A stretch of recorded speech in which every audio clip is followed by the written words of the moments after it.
And we are live. Welcome everybody into the Bluebloods, man. Second round of the FCS playoffs finally here, Coach. We also got the not Celebration Bowl, SWAC Championship this weekend. We were just talking about that. But hey, the winner does go to the Celebration Bowl, face Howard in Atlanta, Georgia for the HBCU National Championship. But Coach, man, how we feeling today? Man, I'm feeling like Blue Bloods, Adam Scheffler, sprinkled in with a little bit of Stephen A.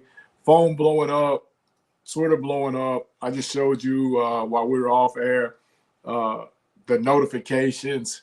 Just trying to keep everything in order, getting ready for recruiting weekends.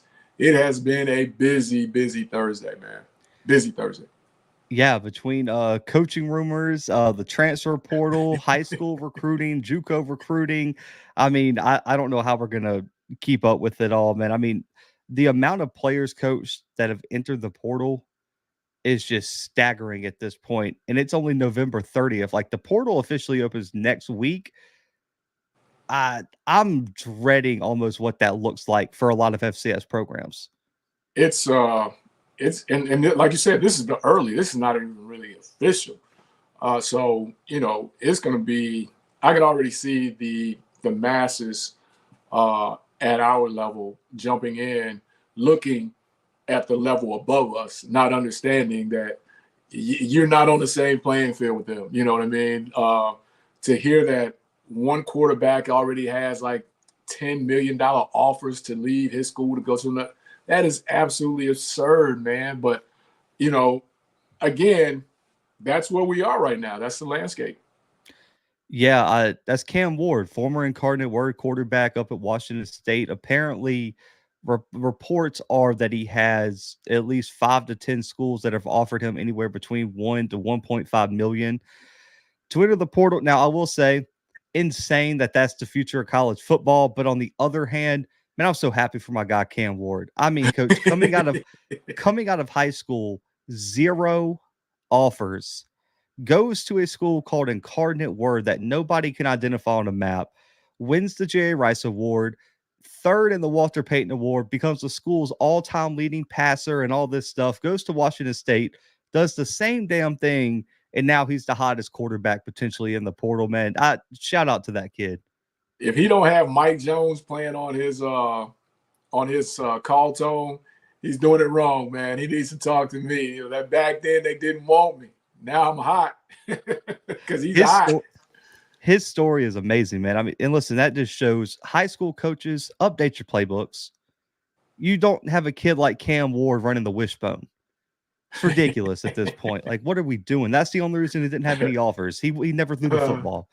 I hate that so much. I really do. I mean, but coach, man, you're hot on Twitter right now too.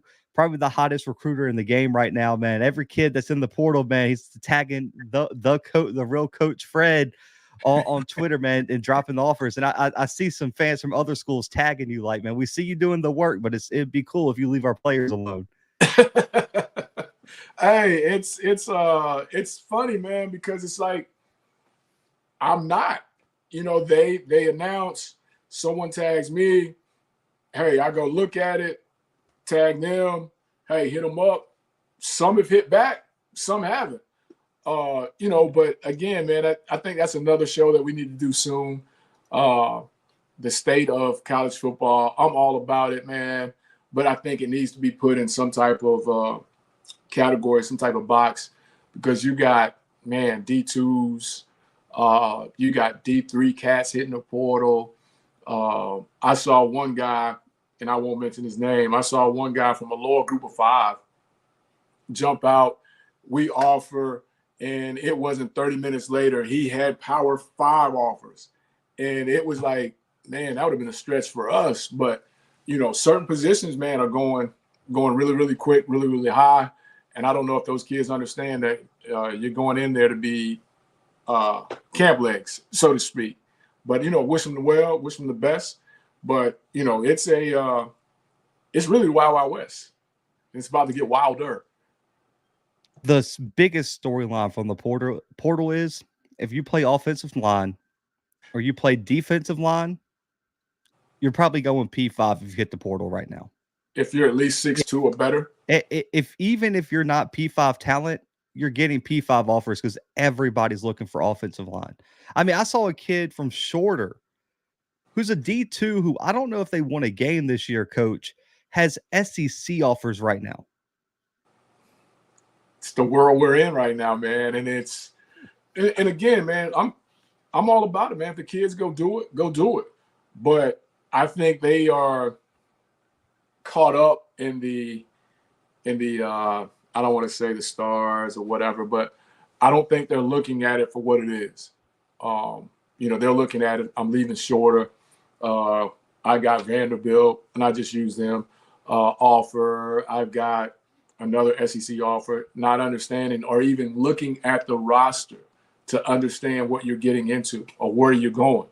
And I think that's the thing that's going to miss, because a lot of these kids, if they have more than 1 year, will be the same kids we'll see again around this time next year.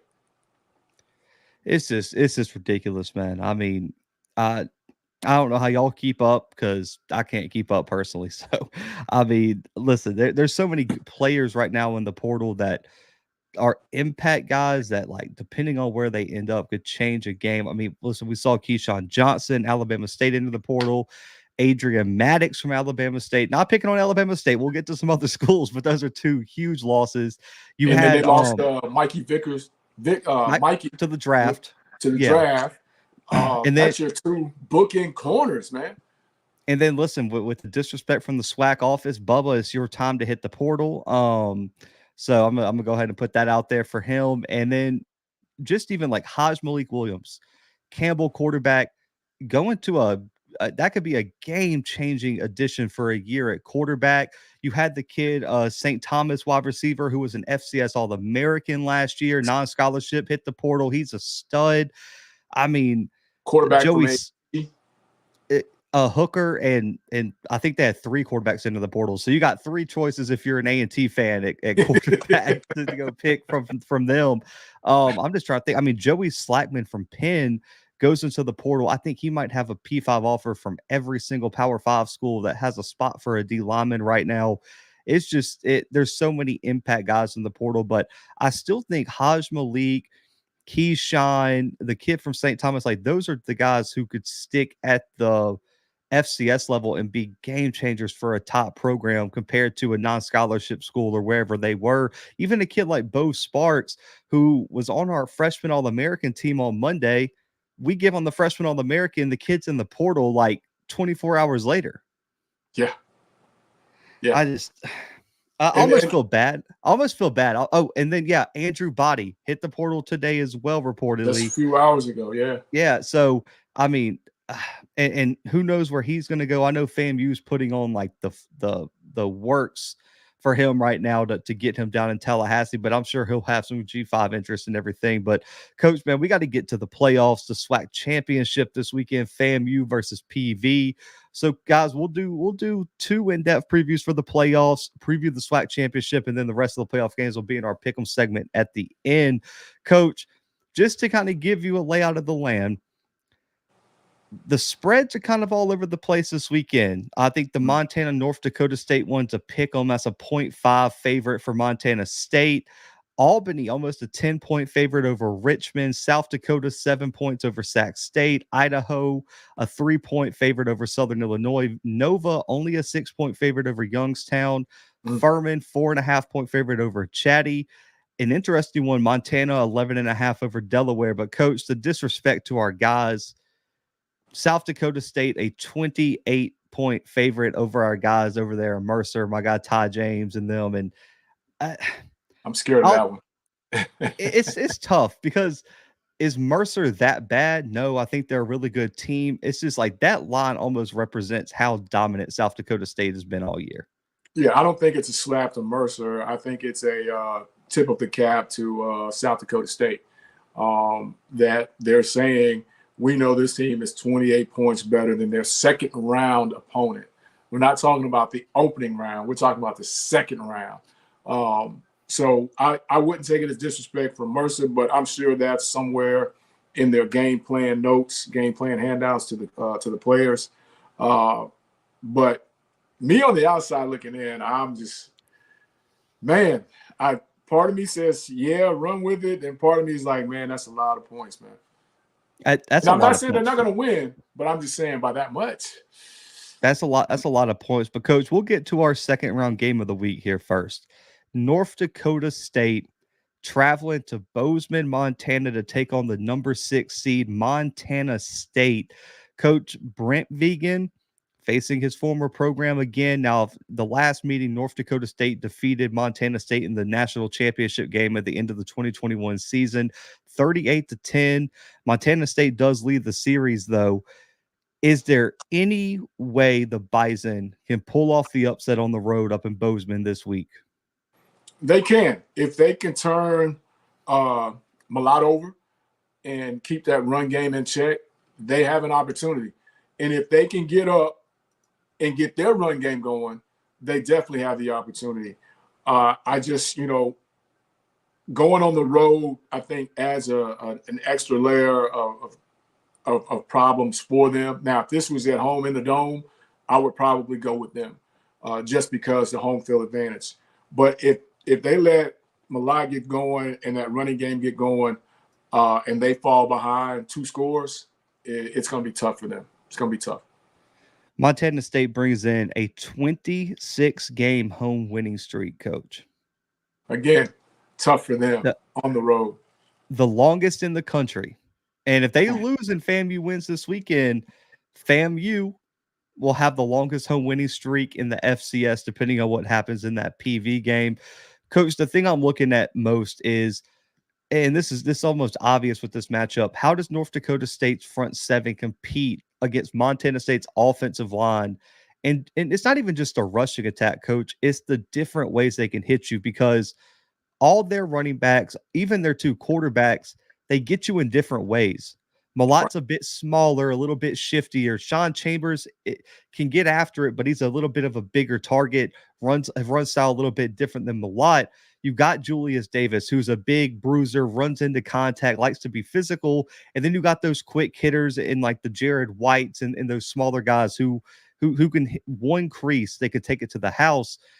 I want to see how North Dakota State handles their variety of ways that they can attack them in the run game. They're so creative in how they isolate their matchups in the run game, and their offensive line is super talented. They're deep, they're big, they're physical, they get the chemistry's real high. North Dakota State has struggled at times against solid running attacks. You look at how they struggled against that North Dakota game is the perfect example of how they struggled. They got hit in the mouth and they weren't able to respond, and they allowed big chunk plays. And if you do that against a Montana State team, things can get out of hand fairly quickly. But then on the flip side, how does Montana State handle North Dakota State in terms of how well Cam Miller's playing? Now, I've been super critical of Cam Miller at times. I still question his overall upside, but he's arguably been the most efficient quarterback in the country right now with how he's playing. Zach Mathis has kind of emerged as a big target on the outside. The question becomes, can Montana State get pressure on Miller? Because that's kind of how these defenses operate very differently. The Bison are going to give up some yards, but they have arguably the best red zone defense in terms of touchdown percentage in the country. Montana State's just going to get after the passer. That and North Dakota State can't turn it over. They turned it over versus the team last week, which we all know wasn't very good and wasn't able to take advantage of those turnovers.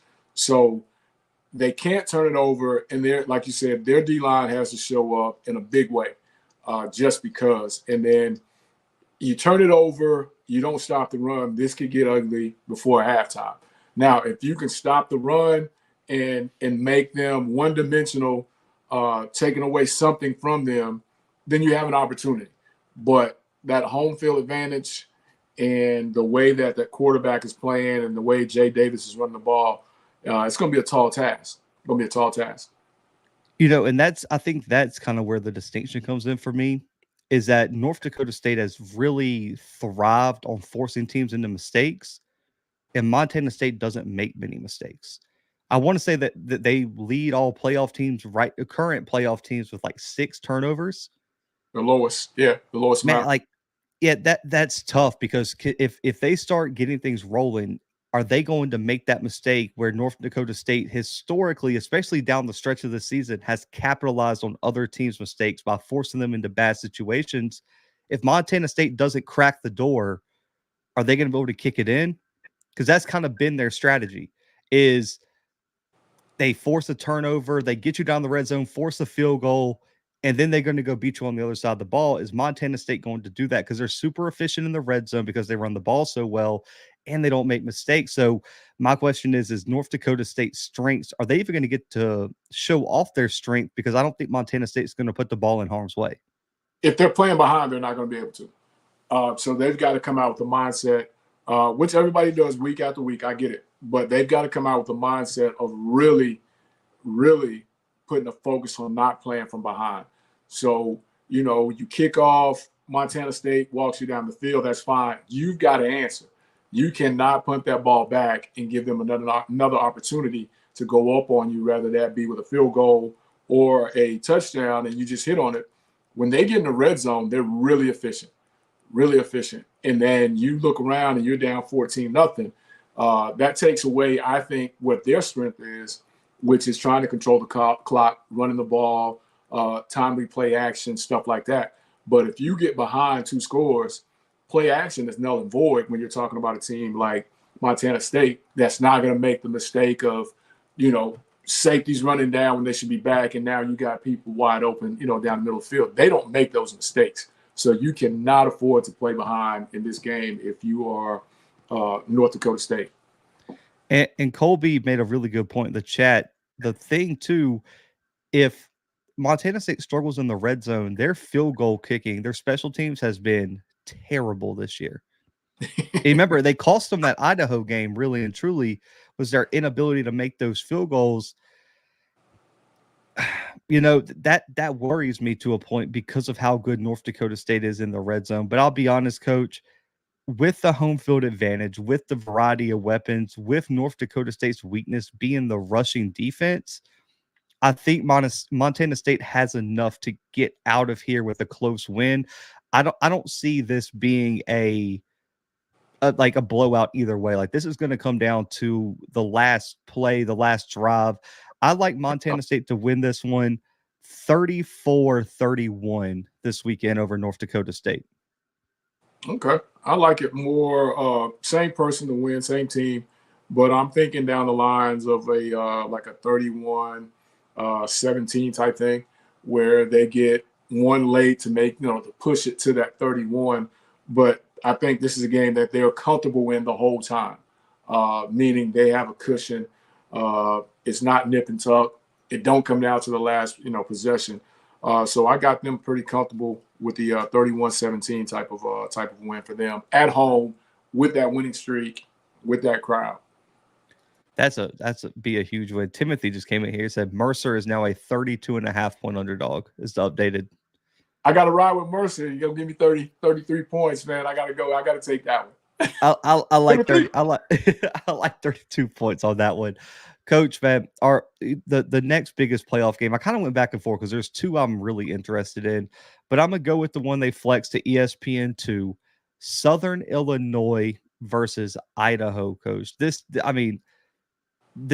you are not watching this game on Saturday night, I don't know what else you're going to be doing. On ESPN2, 9 p.m. kickoff in the Kibbe Dome. The first ever meeting between these schools, man. I think this is an interesting matchup because of the offensive fireworks that we could see this weekend. I mean, just go down the list of weapons that these 2 teams have on the offensive side of the ball. At wide receiver, quarterback Nick Baker versus McCoy. Even though McCoy, I've heard he's 50-50 expected to play, but maybe not 100%. So that's something to watch too. Jack Lane stepped in from McCoy to end the season. Coach, can the Salukis find a way to knock off the Vandals in the Kibbe Dome this weekend? If G. McCoy doesn't play, they have an excellent chance. I think because the moment may be a little too big for the backup, even though, like you said, he came in, finished the game. And it's going to be very important for them to stop the run. As we saw the one game where in Montana's a different beast, we get it. But when you stop the run game and you make them one-dimensional, you take away a lot of what they do. Southern Illinois can do that. But if G. McCoy is playing and he's on, A. Wood does his thing, your man out wide, Haddon has a chance to get to 1,000 yards at home with that crowd. I think it'll be a fight. But if G. McCoy is not playing, I think Southern Illinois can pull this off. So I just pulled it up while you were talking. He's listed as the starter on the depth chart. And Idaho's SID does a heck of a job with the game notes. So he's projected to play. So we'll see kind of what that looks like, because Coach, you know this, like me and you are going to judge it as if he's fully healthy. If you go out there and play, you're healthy. You're good. But we do know that at the end of the day, he might not be 100%. So I think that does open up some opportunities for a Southern Illinois defense that's really good, Coach, allowing less than 100 yards on the ground, allowing less than 190 through the air, 281 per game allowed, less than 16 points per game allowed. The defense has kind of been the staple of this Southern Illinois team. You have to take something away, because Idaho, Coach, we've seen it. We saw it Montana last year. We saw it with Montana State this year. That clock can start running real fast. Yes. And as much firepower as they have, Eck can pull the reins back, and you're looking at them with 40 minutes of possession time, and you're wondering why you only got all 47 plays on Saturday. And that's got to be the key ingredient for them. And, you know, if G. McCoy can't play and he's not 100%, A. Woods has got to step up really big, because they've got to control the time of possession. I think they've got to keep Southern Illinois off the field as much as possible if G. McCoy is not playing. And that, you know, that's going to give them the better chance. Now, if he's not playing, they cannot afford getting a track meet. I just don't think that's going to work for them. And defensively, they've got to show up. They've got to show up with just enough to get some stops and get them guys off the field, because if it's tick and tack, you know, I think Illinois has enough outside to be able to get it done, man. They really do. And defensively, they're going to have to try to force McCoy into some mistakes. They do, like, and Timothy did a good job explaining this in his article he released earlier today. That 3-3-5 defense has historically given Idaho problems under Eck. And they're super aggressive. They have a star. PJ Jules is one of the best defensive backs in the country. Anytime you're a DB, he come down into the box and have 105 tackles and 13 for loss. A dog. Yeah, a dog in my opinion. And has 11 pass breakups. So he can do it as a coverage guy too. DJ Johnson, 3 picks, 9 pass breakups is another guy to watch. But Coach, the Idaho offensive line is the thing that concerns me the most. They're the worst among playoff teams in pressure allowed, and you're facing an aggressive Southern Illinois defense. And if McCoy, because I think McCoy is going to play, if he's out there, how mobile is he? Because if you're getting pressure, a lot of their offense, especially passing-wise, relies on him getting out of the pocket and making a play, like a play on a broken play or whatever under pressure. That's going to be my question, is can McCoy do that? Because I think Southern Illinois has the talent to get home with the rush. The offensive line is going to have to probably play their best game of the season if they're going to come out of here with a win, even at home. And then, like you said, if he's out there and we're saying he's going to play, how many hits can he take? How long will he be able to withstand that? You know, that pounding if they're not holding up front. So it's a lot riding on it. And again, like you said, we don't know how close he is to 100%. We don't know any of that, the level of the playing tolerance, but they've got to be able to hold up, because if they don't, and he's back to running around for his life, it's going to be a long day for them. Yeah, and you're going to have to run the football. If you're Southern Illinois, Roe Elliott, I know he was banged up later in the year, came back, had a big game last week.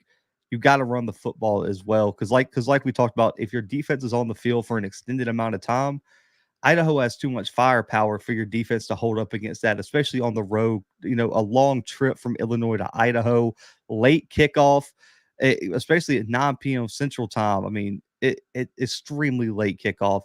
But coach, I think Idaho at home has enough. If McCoy is if I believe McCoy is going to be out there, which I do, I like their chances. Listen, they got one of the best field goal kickers in the country too. So even if they get to the red zone, like if soon as you get in the field goal range, it's automatic. I don't think Chavez has missed a field goal at home this year.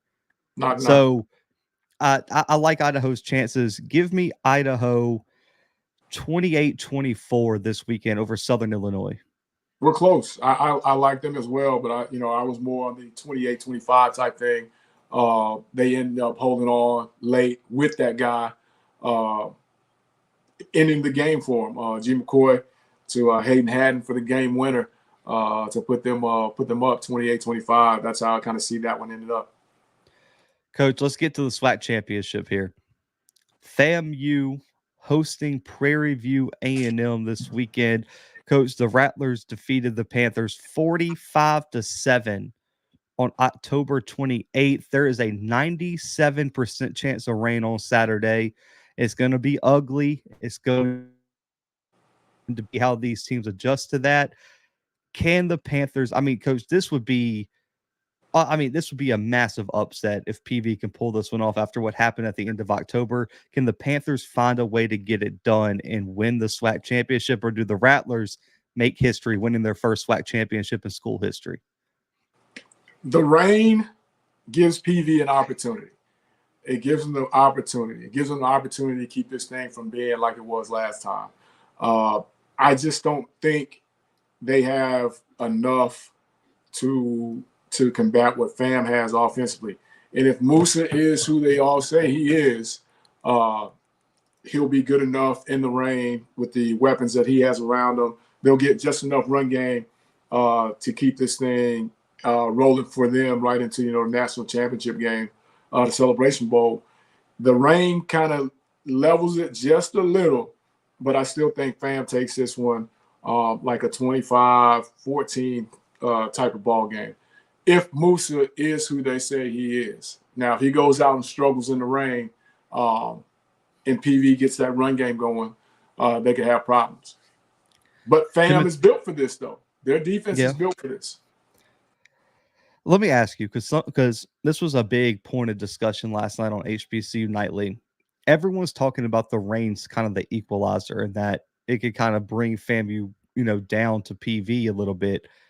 If FAMU's struggling in the rain, with PV already struggling offensively against FAM, like, does it almost make it where it might just be a little bit more low scoring, but they're both going to struggle? Because the question is Musa struggling? What makes you think Trezon's going to go out there and have a big game in the rain as well?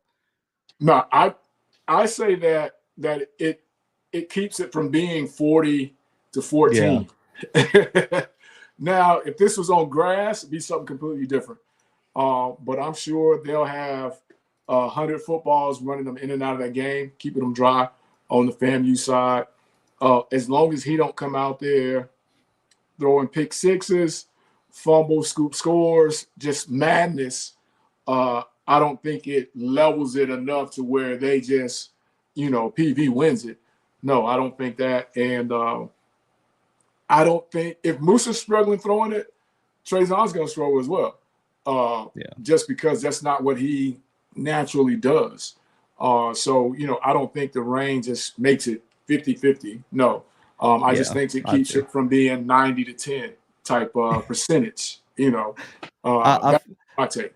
I feel you. Obviously, because, Ben, like, to me, like, I feel like the rain's being overblown so much by some people. It's like, oh man, PV can get it done now. It's like, I don't know if it's gonna be enough. Like, it's not a hurricane. It's just rain, and like it'll be okay. I just, to me, I talk about, Coach, we previewed this game when it happened at the end of October, and I said college football is built on matchups. You can be a good analyst predicting college football by just looking at the matchups. FAMU is just built. FAMU is just the worst matchup for PV in what they want to do, because they're good enough in the front seven to take the run away. Because obviously Ahmad Antoine, Caleb Johnson are the two best players offensively for that team. FAM's going to load the box, And you saw what happened when they load the box at the end of October. Trezon throws 3 picks. They complete, 9 passes?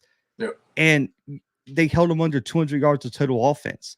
It was pure domination, and you cannot be one-dimensional against FAMU on the road and expect to win. Yep. And when I look at that pass defense for PV, that's what gives me so much pause about even thinking this one is going to be close in a rematch. I trust the PV run game. I think they're talented. And I'm sure Coach Frederick's going to have some sort of scheme. He's going to get his running backs a few yards. Do you trust Trezon to be able to go pass for pass with Musa in this game? And then 2, do you trust the secondary of PV to be able to slow down that wide receiving core of FAMU, who might be one of the deepest in HBCU football? Marcus Riley, Jamari Sareed, the tight ends, they just have so many weapons. I just don't think FAMU, I just don't think PV's defense matches up well with FAMU's offense. Coach, you cannot allow a team to get 6 yards a carry and throw for 300 on you. That's not a good recipe.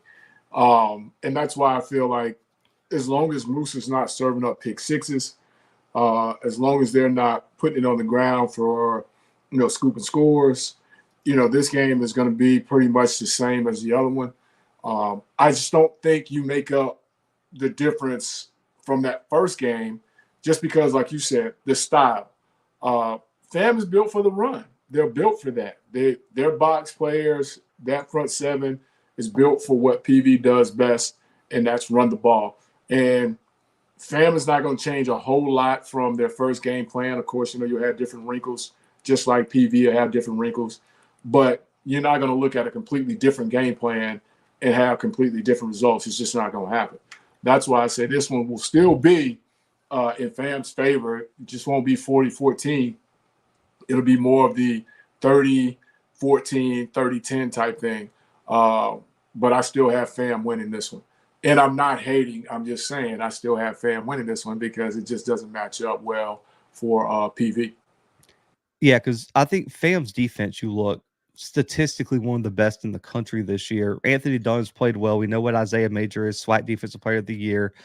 The secondary has talent. They've excelled at creating negative plays all year. The not coming into later in the season, especially probably the last 4 or 5 games, a lot of FAMU fans were saying they weren't forcing enough turnovers. I want to say coming into Texas Southern, they only had 2 picks on the year.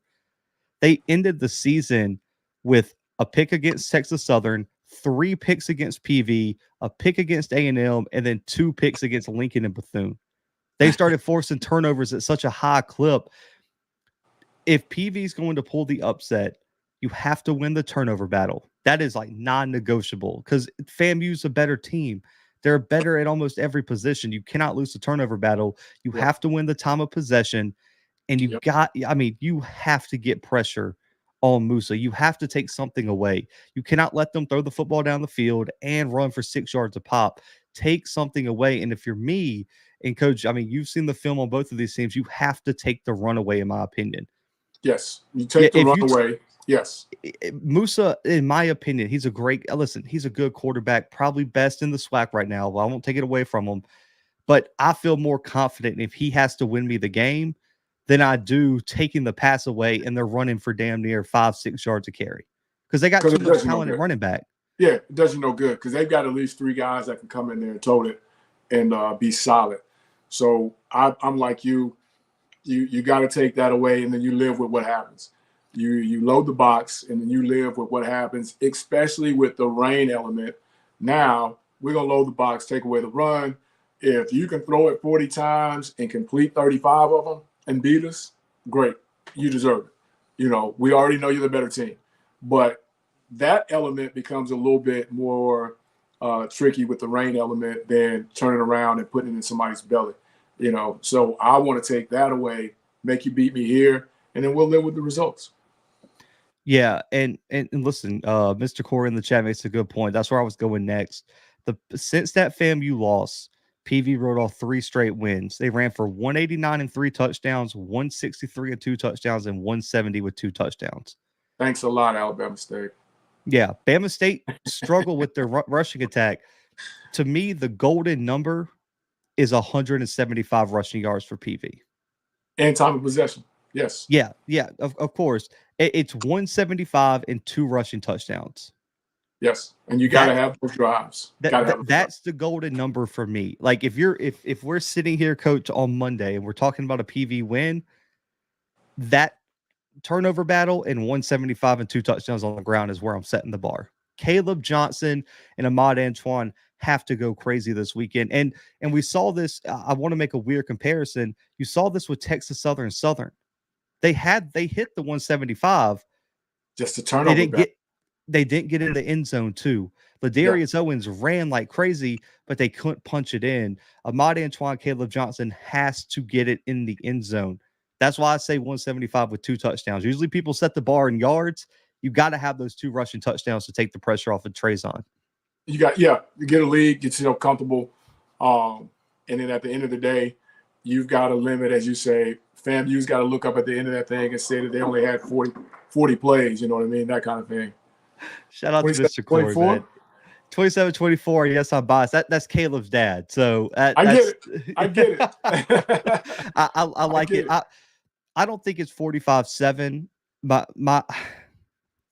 I think 31-10 is probably where I'm going. They'll score more. I think FAMU's probably not going to put up 45. I like 31-10 this weekend. I do think it'll be a little bit more competitive in the first half. God. Like, I understand why there's not neutral site conference championship games in the SWAC. Playing this in Bragg almost seems to be like unfair at this point because of the home field advantage. It's just that's going to be a tough place to go back and play because you know this. It's raining. I know a lot of people are questioning the attendance. FAMU fans are not going to miss winning the first conference championship since freaking 2001. Oh no! And then as much as they went back and forth since they've come into the conference, they're not going to miss this opportunity. No, for the photo shoot. They are absolutely showing up for this game. And listen, in the rain, it doesn't matter. I guarantee. And I've talked to some FAMU fans; they're showing up for this game this weekend. I promise. Coach, we got a few matchups real quick. We'll kind of go through them fast. There's 2 I kind of want to hit on a little bit just because I do think they're going to be super competitive. Let's get the quick ones out of the way. No offense to these guys. Mercer at number 1, South Dakota State. Coach, are you going with the upset this weekend? No, I can't give you the lead that way. I can't give you the lead that way, man. I can't pick it, man. Even though I want to say, get the ball to tie as much as you possibly can. Keep this thing from being 49-0. All right, get it to tie. But I got to go with the number 1 team in this situation. Yeah, listen. This is NFL tape for Ty. Just get on the football. Get on the ball. Because listen, that matchup between Beanham or Deshaun Gales, whoever they put on them, NFL caliber corners as well. I just want to see how they match up. But to pull this upset off, Carter Peavy is going to have to turn into Joe Burrow 2019, and there's going to need a lot. But Ty James is the guy. Get the ball to Ty. Like Timothy said, make this Ty's draft tape game because this is where it comes in. Yeah. But Coach Granowski, I mean, been doing his thing. I mean, he ended the season with the season high 323 through the air. Isaiah Davis, coach, takes his game to a new level, and he has hit the 100-yard mark in 9 of 12 career postseason games. He goes to a whole, like, he has like the LeBron level postseason level that he can just get to. I think South Dakota State, they get it done. They haven't allowed more than 21 points in any game this year. I like South Dakota State 38-13. I think Mercer covers, but it's South Dakota State walking away. Coach, Chattanooga Furman, before you make your pick, I almost didn't want to tell you until you made your pick so I can get the leg up, but Chattanooga going to be without starting quarterback Chase. Luke Skomberg stepping back into the quarterback spot. He played last week against Austin Peay, won them that game. They're also probably going to be missing All-American defensive end Jay Person, who got injured last week. And Furman gets Tyler Huff starting quarterback back. Dominique Roberto's coming back. And I want to say they're getting like 2 or 3 defensive guys back from injury as well. Coach, I was really excited for this game. Not so much. It's looking a lot different now, Coach. Do you think the freshman quarterback Luke I want to say it's Skomberg leads Chattanooga to the upset over Furman? Nah, Moment's going to be really big. I'm not really worried about him as much as the team. When you lose that caliber of guy, your leader, you can say it all you want, but mentally, as we saw last week with NCCU, mentally, your kids are somewhere else, you know. So it's going to be a tough deal, and losing that guy just makes it even tougher. I just don't think they get that one done. Unfortunately, they don't go in full strength. So, you know, you'll never know where you were matchup-wise. But, you know, this one here ends 27-10 Furman's way. Yeah. I still had Furman, even if the quarterback would have played, I still was going to have them in a tight one. But I got to take 14 points away just because he's not there, and I know mentally. So I want to get that out. I still had Furman winning, but it was going to be a tight game. But when you said that. Especially because Furman beat Chattanooga on the road without Huff. Chattanooga was the game Huff went out with injury, and they still found a way to win. But I know you don't believe it, but it's tough to beat it. Never mind. It's tough to beat a team twice, especially a good team. Like a healthy Chat would be a tough team to beat twice with the talent that they have. Now, the game we just previewed, debatable, but definitely this one will probably be a tough one. But I'm with you. Tyler Huff coming back. Dominique Roberto is going to open up that offense. The defensive line, Jack Barton, my guy Matt at D tackle, they handled Chattanooga's offensive line last time. I mean, they were after Chase with a freshman quarterback. I don't like him on the road. Callie Chiswick, 5 picks this year. The secondary's forced 15 interceptions this year, Coach, for Furman. That's top 5 in the country. I like Furman in this one, 34-17 over Chattanooga. I think it's going to be a runaway. Coach, Youngstown State traveling to number 8 Villanova. Youngstown got a huge win over Duquesne last week. Villanova riding a 6-game win streak. Can the Penguins pull off the upset over the Wildcats? I'm going with them. This is the one that I feel can actually win on the road. I'm going to go with them in this situation. I think offensively, as long as he doesn't make, mistakes, and defensively, they show up. I think they can pull the upset on the road. I like Youngstown in this one. I'm going to have to find me a new co-host, man. He's taking my upset picks. I'm with you. I like Youngstown. I already have it written, too, for the article tomorrow. Yeah, I like Youngstown 27-20. I think it's going to be a close game. But, Coach, the way Youngstown, their style of play, I don't think matches up well. Yeah, bad matchup for Villanova. They dominate the time of possession. Coach, over the season, Youngstown has held the ball for 35 minutes per game. Villanova needs the ball to do what they do. Can't do it. Exactly. And so I like Tyshawn King, Dre Rushton at running back. They've combined for almost 20 touchdowns this year. I think they're just going to run the football, man. And I know they struggled in the secondary, but they suffocated the run game. I think they're going to be able to make Villanova one-dimensional.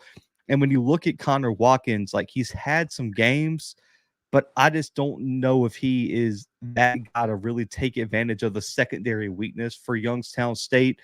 We'll see that. Listen, Villanova comes in averaging 223 on the ground. They have a 3-headed monster. I just trust Youngstown's front 7 to take the run away. And I like Youngstown for the upset, Coach. I'm with you, 27-20. Coach, Montana, Delaware headed to Montana for, one of the last games as a full FCS member before their transition to CUSA.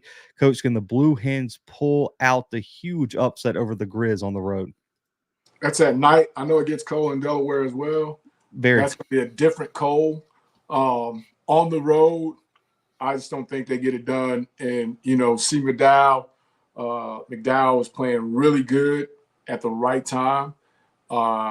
Defensively, they're doing what they need to do. I just think Montana's the Grizz are gonna make this one look easy, man. So I'm going with the Grizz on this one. Yeah.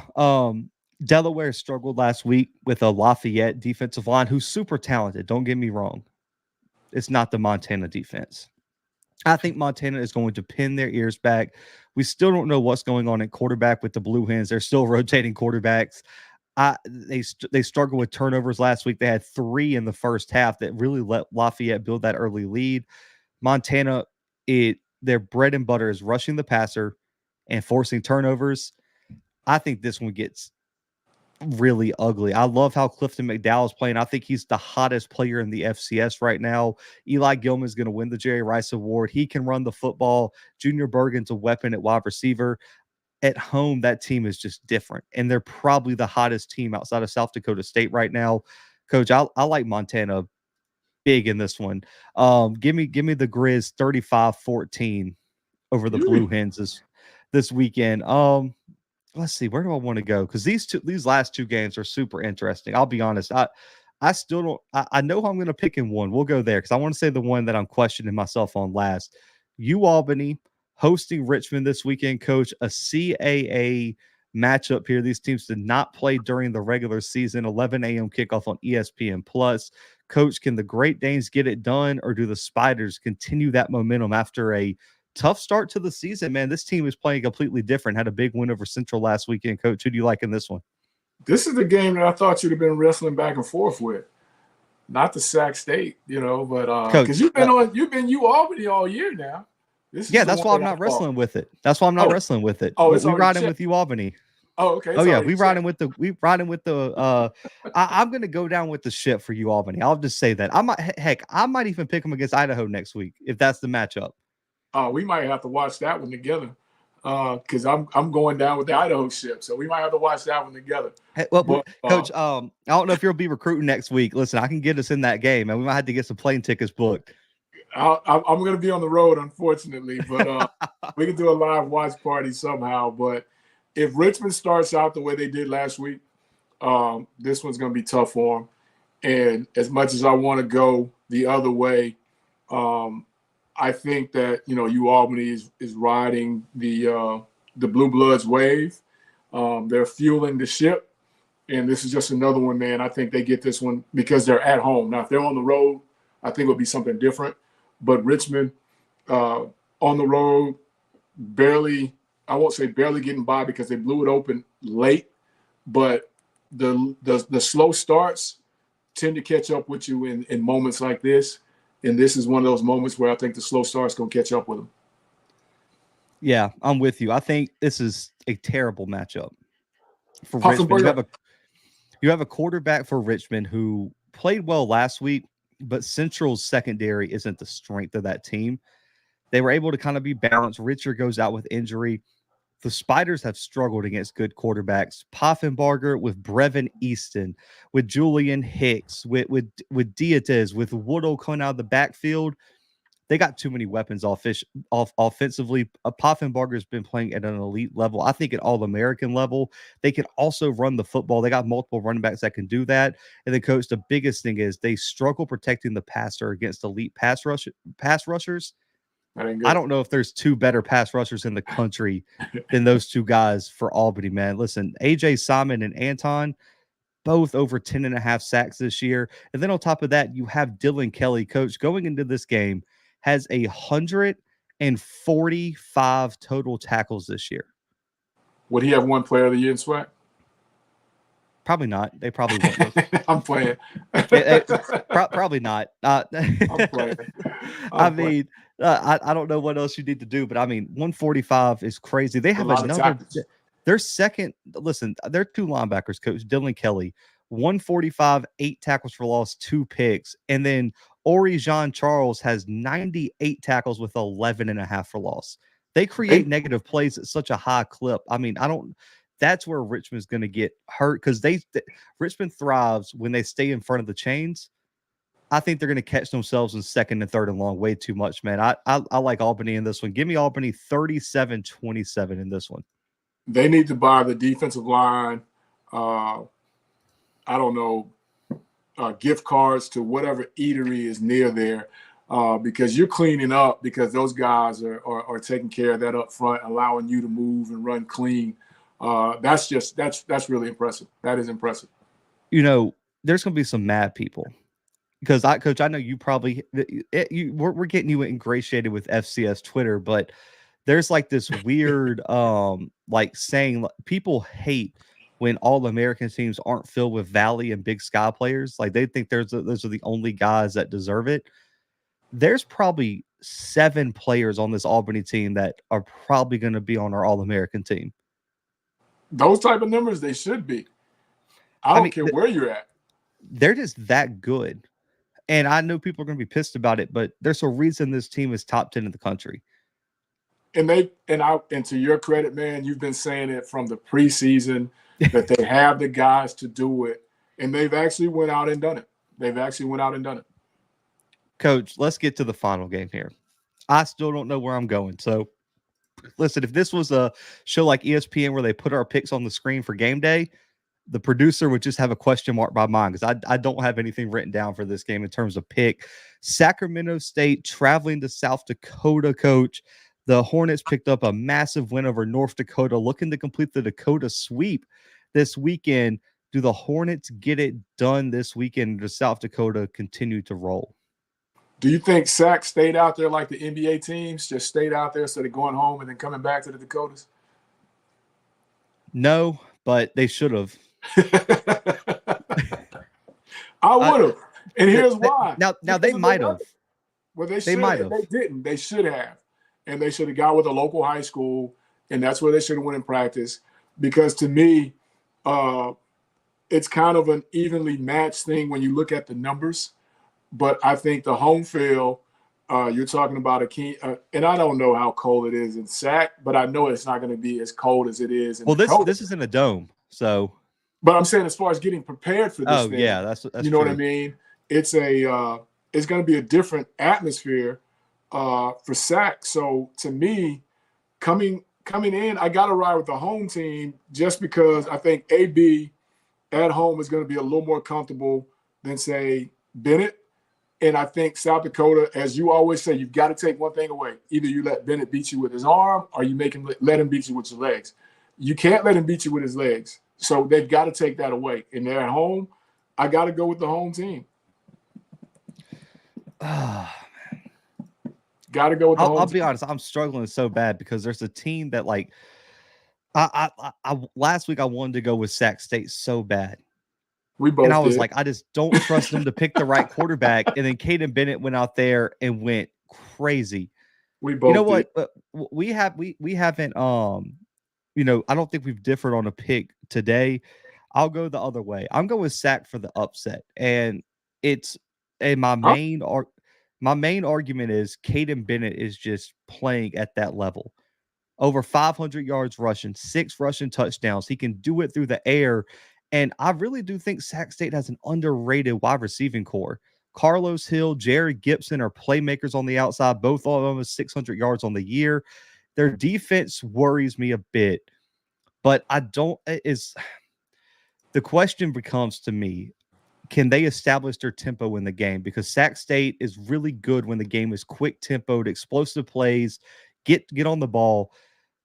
South Dakota has the slowest tempo in the entire country that they like to play at. They're going to run the clock. They're going to be slow. They're not going to put up a lot of yards, but they're going to be efficient offensively.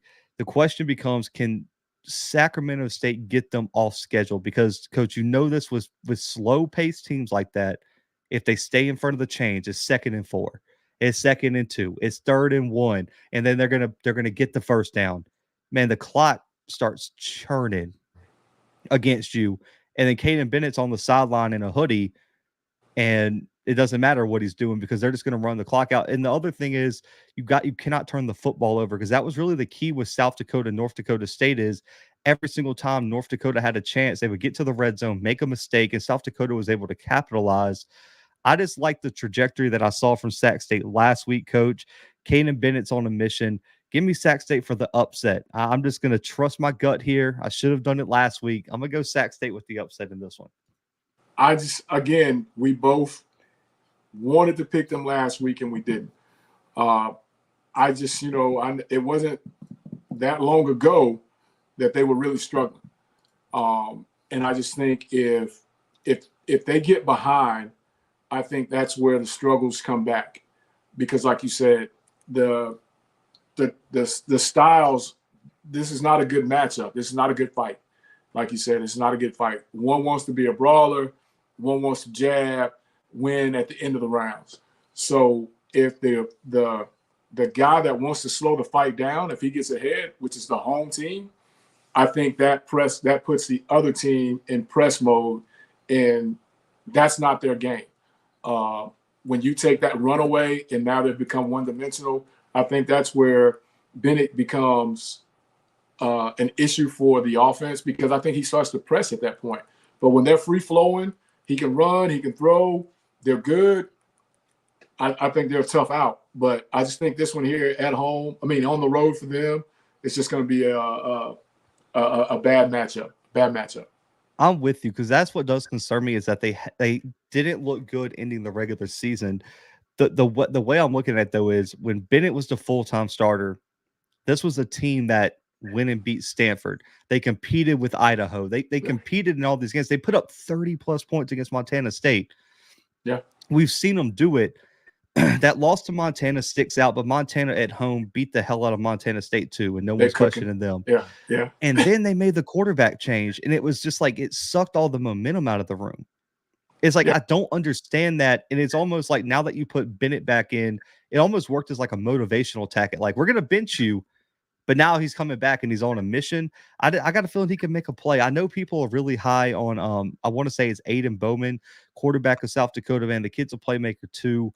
I think I just got a feeling, man, Sac State's, if they win this game, they're really hot. Now, do they go and beat Montana State on the road? We'll see. Or even because it'll be interesting, because I'm sure North Dakota State won that financial battle, because if North Dakota State wins and Sac wins, it goes back to the bids. Whoever bid higher gets to host that next game. That is absolutely crazy. That's going to be crucial. That's going to be crucial. And I find it hard, given that North Dakota State was probably the next, was probably competed for the 8th seed in the committee's mind, that they wouldn't host that game. So then they would, man, Sac, that'd be 3 straight games in the Dakotas for Sac. Might as well stay there, man. If you win, you might as well stay there, man. Save that money, get the boosters, buy the hotel out for the week. Just stay there, man. I don't think, we'll see. Well, I'll give my opinion on that if it happens, but we both picked Montana State, so we don't have to worry about that. But Coach, man, is there anything else you want to hit, man? Any storylines, anything you want to say, man, as we wrap this episode up? Yeah, is Mr. Johnson still in the chat? Let's see. He commented about 10 minutes ago, but yeah, I think he is. I just had a question, because as we're ending and we're talking about the transfer portal, I just wanted to ask him what was the deciding factor for them. I'm pretty sure I know why they left, but he's in there. Okay, so what was the deciding factor for you guys? And you can be as plain and vanilla as you need to be with leaving where you guys left from, and then the deciding factor on where you ended up. As far as the parent-son talk, because I think a lot of times that's not how it's kind of going now. So I just kind of wanted to get his input, as vague as he can put it, without being too candid, on how they came about the decision to leave and where they would end up at. Yeah, I'll have to send you the interview, because I had Caleb on after his transfer, and he kind of went into his reasoning. Mr. Johnson put in the chat, he said they left because Dancy left. Makes sense. Oh, no doubt. No doubt. Yeah. Head coaching changes are so weird, because I never understand this, because I hate the fans that say don't commit to the coach, commit to the school. No. When like that's never the case. No. Because I'm the one that's in Mr. Johnson's living room. It's not the university. It's me. So he said Mark Frederick was the reason they went to PV. Yeah, that's my guy. I like Coach Frederick. Yeah. I like Coach Frederick. Yeah, shout out to him. But yeah, I think people who say that are fans that are once mad that a player left their school, or a little bit salty about a situation, or two, like, don't understand the recruiting process. Yeah, because Coach Frederick was in their living room on the phone with them, not the university, not the alumni. When I come and I tell them up front. You can ask anybody recruiting. Hey, it's like we're dating now. I'm recruiting you, not the university. I'm recruiting you for the university. So understand that, because the first thing goes wrong, you're not going over there to the president's office. You're coming to me. The first thing goes wrong, the parents aren't calling the president's office. They're calling me. So you've got to like me even before you get to come visit the university. So it's a fine line and wordplay, however you want to put it. But no, I'm recruiting you. You're coming because of me. And I think anybody that's been recruited will tell you that I went to Bluebloods University because I like Mr. Zach. You know what I mean? And if I hated Mr. Zach, I would have never went to Bluebloods University, that kind of thing. So, you just have to look at it that way. And like I said, I know Coach Danzy had that thing going on the up. If they would have just kind of, gave him just a little bit more, I think he would have had those guys competing at a higher level within the conference standings. But, it is what it is. It worked out for everybody. Shout out to Mr. Johnson. He said they've done what they said they would do more with less. Caleb's happy, and he has 2 more games his career. He says, see y'all in Atlanta. I love it. I can't even hate. I love it. Hey, shout out to them, man. Shout out to PV, man. If they pulled this upset off, if you're a FAMU fan, just mute social media for the all season. We'll see you in the spring. We'll see you in the spring. And 2, because when I talked to Coach McDowell at SWAC Media Day, he noted like how many all conference players they had. He noted where they finished 5th, in the preseason poll. Oh man, shout out to them, because he called it. He told me, he was like, I think we got a little bit more talent than they realized. Just left it at that. Hey, can't argue with it. I want to, but I can't. Oh yeah. But man, guys, I appreciate y'all tuning in, man. As always, listen, we'll be back Monday. Round 2 recap, SWAC Championship recap. We'll preview the quarterfinals, get a Celebration Bowl preview in there as well. But guys, hit the like button, subscribe, check out the replay on YouTube or any podcast streaming platform if you want the audio version. You can follow us on Twitter. You see all the @ handles on the screen. But for Coach Fred, for myself, for the Blue Bloods FCS Football Central, man, we are out for right now.